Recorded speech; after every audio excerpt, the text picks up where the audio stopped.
नमस्कार, मैं हूं किरण तिवारी मातौल। आप देख रहे हैं अखंड गौरव न्यूज।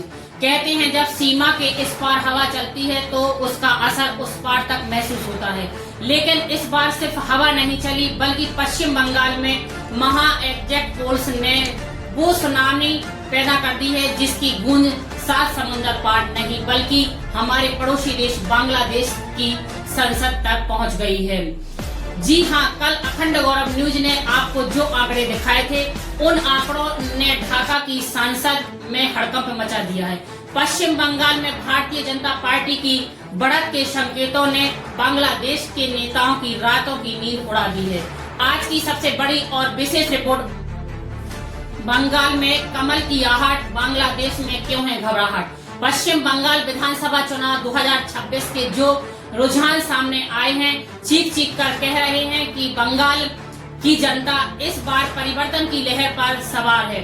लेकिन हैरान करने वाली बात यह है कि इन नतीजों पर जितनी चर्चा कोलकाता में, दिल्ली में नहीं हो रही है, उससे कहीं ज्यादा चर्चा बांग्लादेश की संसदीय जातीय संसद में हो रही है।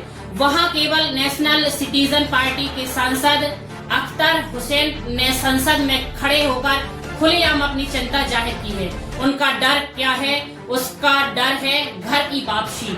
बांग्लादेश सांसद में बहस छिड़ गई है कि अगर बंगाल में बीजेपी की सरकार आती है तो पोरस बॉर्डर यानी उस खुली सीमा से जो लोग अवैध रूप से भारत में आए थे उनका क्या होगा। डर नंबर 1, घुसपैठियों की वापसी। सांसद अख्तर हुसैन को डर है कि बीजेपी अपने चुनावी वादे के मुताबिक अवैध प्रवासियों को वापस भेजेगी। डर नंबर 2, शरणार्थी संकट। बांग्लादेश का मानना है कि 4 मई के नतीजे वहां एक बड़ा रिफ्यूजी क्राइसिस पैदा कर सकती है।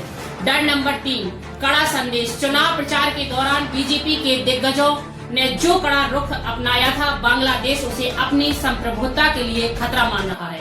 अब सवाल यह उठता है कि क्या किसी दूसरे देश की सांसद को भारत के आंतरिक चुनावों पर इस तरह टिप्पणी करने का हक है। यह पहली बार है जब किसी भारतीय राज्य के चुनाव ने सीमा पार इतनी तीखी प्रतिक्रिया पैदा की है। अखंड गौरव न्यूज यह साफ कर देना चाहता है कि यह केवल चुनावी आंकड़े नहीं, यह भारत की बदलती राजनीति का वो चेहरा है जिससे वह दुनिया के देश घबराने लगे हैं। बांग्लादेश में मची यह खलबली बता रही है कि बंगाल में खेला अब दूसरे लेवल पर पहुंच चुका है।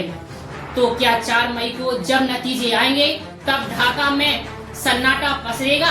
क्या वाकई पश्चिम बंगाल से घुसपैठ का खात्मा होगा? हमारी नजरें टिकी रहेंगी 4 मई के अंतिम नतीजे पर। तब तक देखते रहिए हर खबर का सबसे सटीक और बेबाक विश्लेषण सिर्फ अखंड गौरव न्यूज पर। देश की बात आपके साथ, मैं किरण तिवारी मातौल। जय हिंद। हमारे YouTube चैनल को सब्सक्राइब करें, Facebook पेज को फॉलो करें, वीडियो को लाइक, कमेंट और ज्यादा से ज्यादा शेयर करें।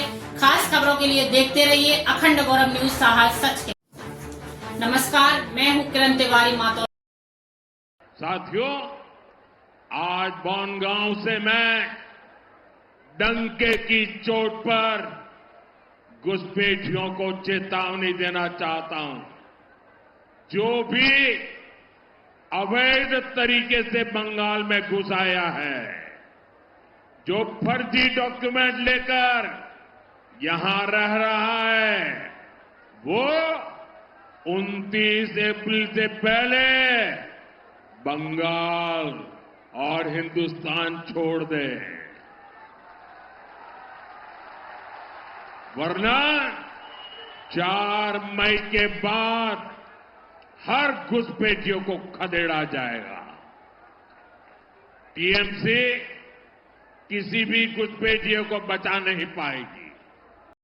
আমরা এমন একটা রিজিয়নে, আঞ্চলিক একটা অবস্থায়, পৃথিবীর এমন একটা স্থানে আমাদের অবস্থান যেখানে আমরা অনেকগুলো বাস্তবতার সঙ্গে আমরা জড়িয়ে আছি। এই বাংলাদেশে শরণার্থীদের ঢল নামানো হতে পারে সেই ধরনের চক্রান্ত আশেপাশে চলছে। মাননীয় স্পিকার, বিভিন্ন জায়গায় রোহিঙ্গারা অলরেডি চলে এসেছে।